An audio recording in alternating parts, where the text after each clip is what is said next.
Bonjour à toutes et à tous. Des failles et un mensonge, c'est la une de Libération ce matin. Le journal reproche à Bernard Cazeneuve d'avoir arrangé la réalité sur les mesures de sécurité mises en place le 14 juillet à Nice. Écoutez d'abord ce que disait le ministre de l'Intérieur le 16 juillet dernier, 2 jours après l'attentat. Chacun qui a pris connaissance des conditions de l'intervention de la police nationale pourra constater qu'elle était présente et très présente sur la promenade des Anglais.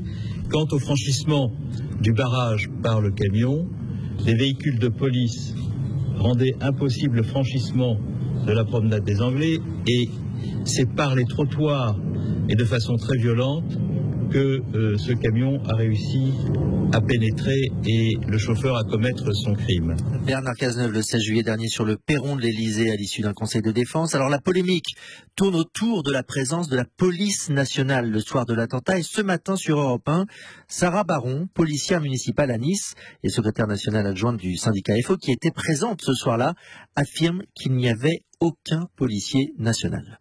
La police municipale a pris son service à 19h sur site et il n'y avait pas d'effectif police nationale. À l'instant où le camion pénètre sur le trottoir et qui s'engage dans la zone réservée, on a des policiers municipaux qui sont en coupure de circulation avec un véhicule et des barrières posées par les services de la ville. Ça aurait changé quelque chose que ce soit des policiers nationaux avec leur armement qui soient à cet endroit-là? Je pense. Oui.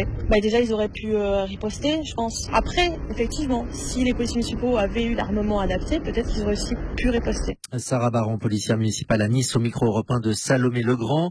Ce matin, Bernard Cazeneuve réplique dans un communiqué. Le ministre de l'Intérieur se dit indigné par ces contre-vérités. Il assure que la police nationale a bien été relevée par la police municipale vers 21h, à l'endroit où le camion est passé sur le trottoir, mais que 6 policiers nationaux étaient bien présents 400 mètres plus loin sur la promenade des Anglais. En tout cas, pour faire le point sur cette polémique, une conférence de presse est prévue ce matin avec le directeur départemental de la sécurité publique.